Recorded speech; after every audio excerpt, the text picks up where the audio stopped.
Baiknya Ibu absen dulu ya. Oke. Abdullah, Nadia, Kaisa, Satria, Cynthia, Dena, Abdullah, ya. Ada semua ya, hadir semua ya. Sebelum kita memulai pelajaran, biasanya kita berdoa dulu. Biasanya siapa yang mimpin doa? Ayo, oke, silakan. Yang mau pimpin doa, yuk. Yuk, semuanya. Semuanya, duduk siap. Berdoa mulai.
Sejarah itu adalah peristiwa masa lalu. Iya, ya. Oke, kita akan masuk ke materi, yaitu materi untuk kelas 10 ya, yaitu fisiografi.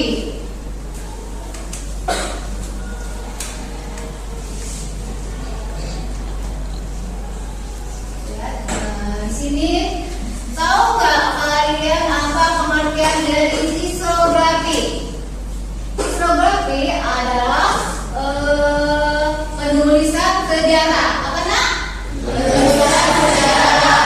Itu dibagi menjadi dua sifat, yaitu problem orientasi sama no problem orientasi.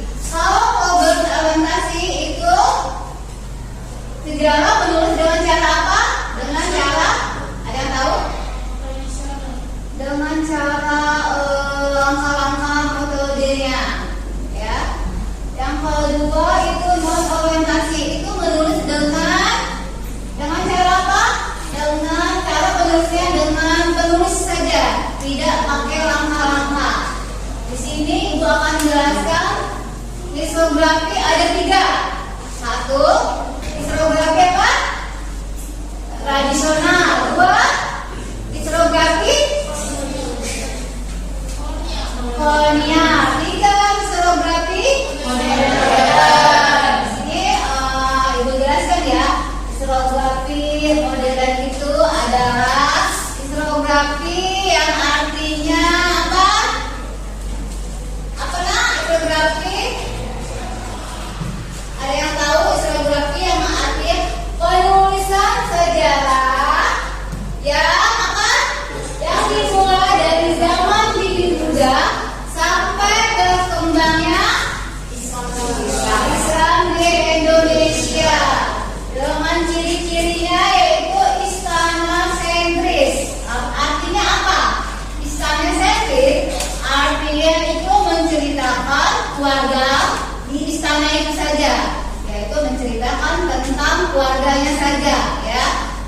kedua yaitu apa?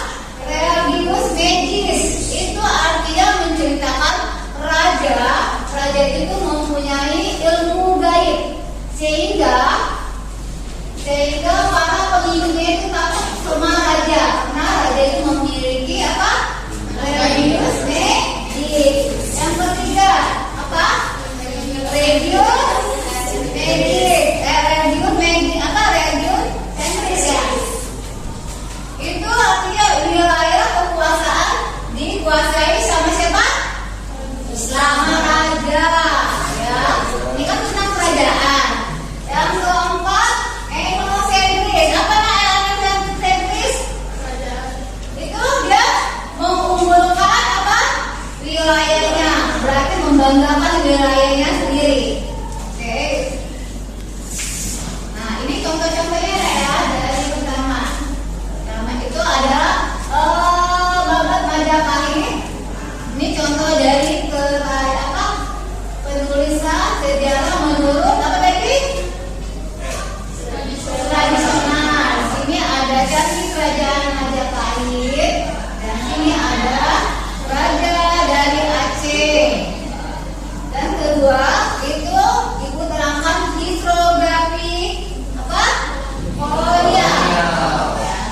Apa sih hidrografi kolonial? Ada yang tahu? Hidrografi kolonial yaitu penulisan sejarah apa? Yang berkembang pada masa kolonial. Ya.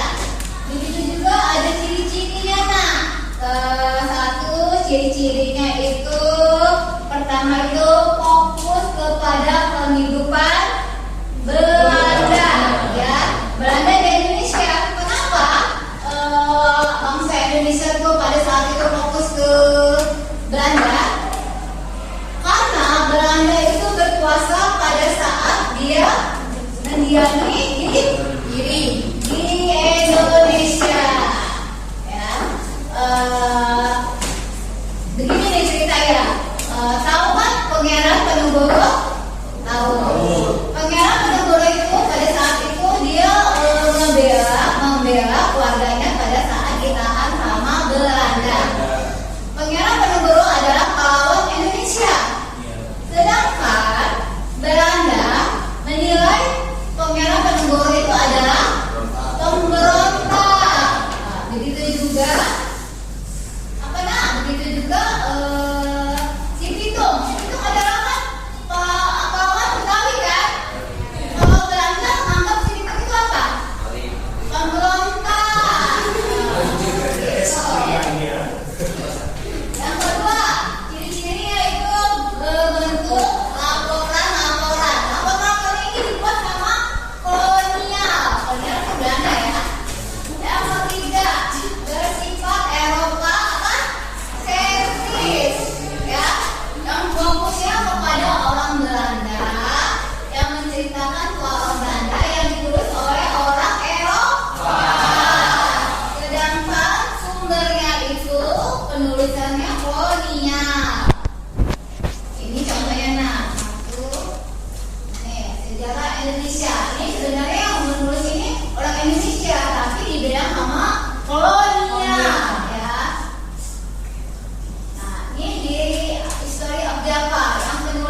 topik, hirostik, terima kasih, kajian, terus ada sebelum kita tahap ya. Sampai di sini sudah paham? Sudah ya. Ada yang mau ditanyakan? Tidak. Tidak. Ibu akan membagikan, kita akan presentasi, ya, yaitu diskusi. Ibu akan membagikan kertas lembar diskusi kalian. Di sini ada tujuannya, kalian bisa lihat. Perkelompokan, Ibu udah membagikan kelompok. Kerjakan satu aja. Nanti presentasi ya ke depan.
Ya, dikerjakan dulu kan?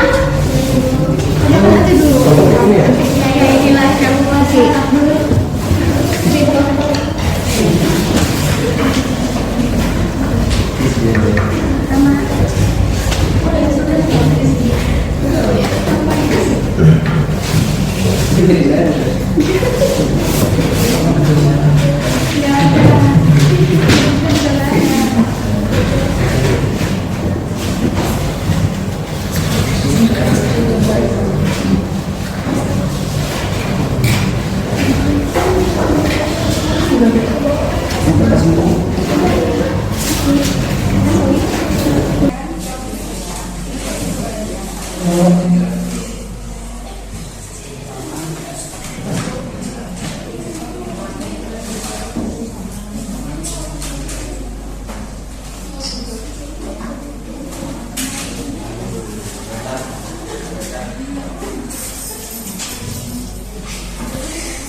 Historiografi tradisional, kolonial internasional yang dianggap bermuatan politis dan ideologis.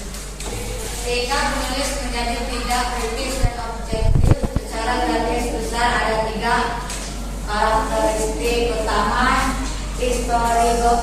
historiografi modern, yaitu 1. Adanya upaya penuntut ketepatan metodologi dalam usaha mendapatkan fakta sejarah secara penting, mengadakan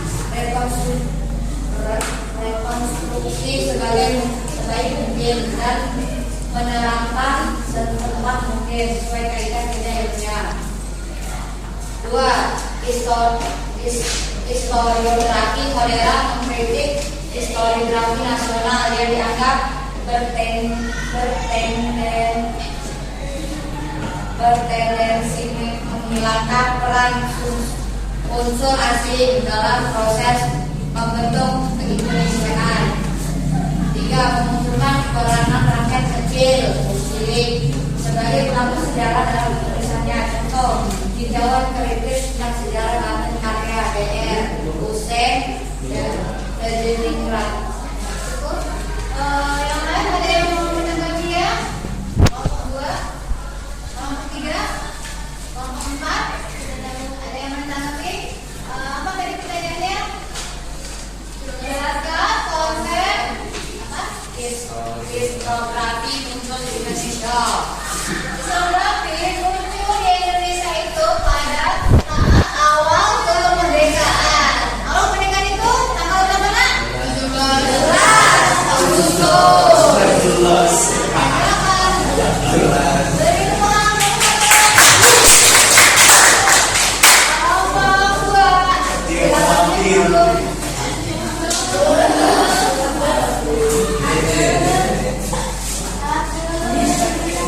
Assalamualaikum warahmatullahi wabarakatuh.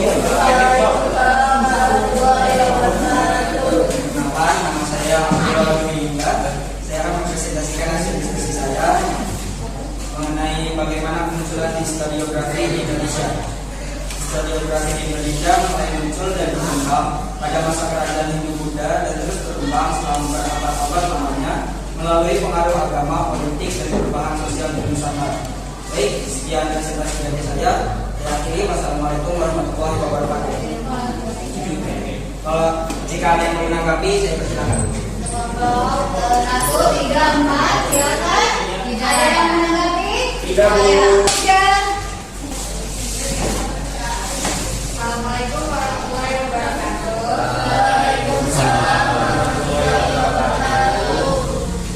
Nama saya Chandra Dewi. Saya ingin presentasikan sesuatu ide saya. Apakah tujuan dari historiografi tradisional untuk menghormati dan menunjukkan kehidupan raja dan anak raja serta kedua raja supaya raja tetap dihormati, tetap dipatuhi, tetap dijunjung tinggi bahwa raja sama mati. Sekian dari saya, ada yang menanggapi? Silakan kelompok 1, 2, dan 4 ditanggapi. Ada? Ya. Apakah tadi tujuan? Apakah tujuan dari historiografi tradisional? Ya, itu tujuannya itu untuk menghormati, meninggikan apa? Kedudukan raja supaya dipatuhi sama rakyat. Oke, silakan. Kelompok 4. Silakan. Ya. Nomor 4. Waalaikumsalam warahmatullahi wabarakatuh.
Sudah selesai? Sudah.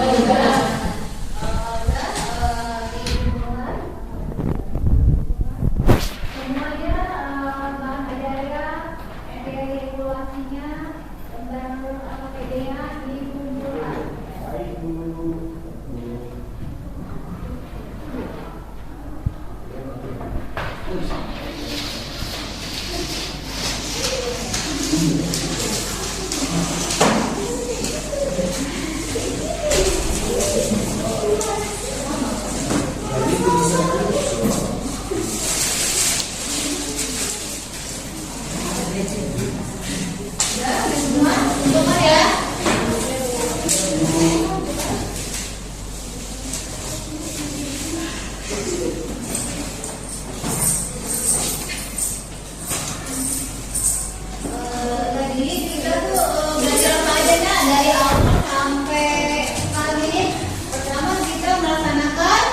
Diskusi. Kedua, evaluasi.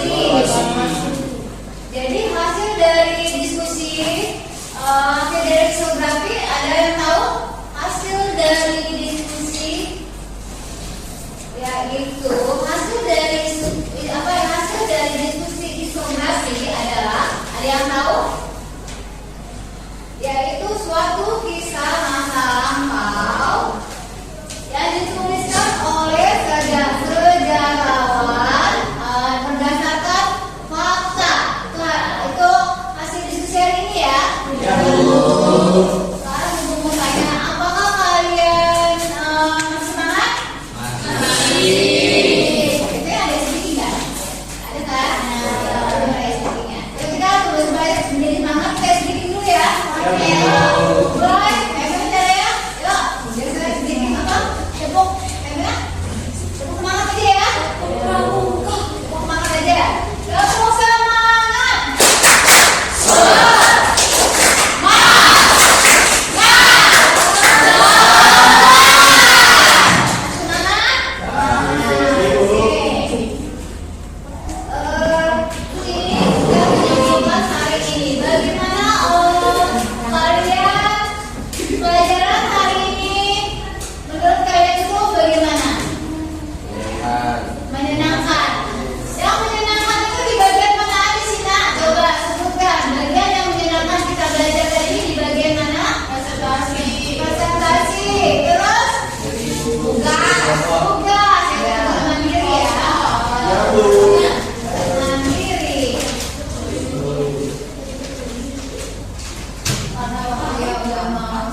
Satria.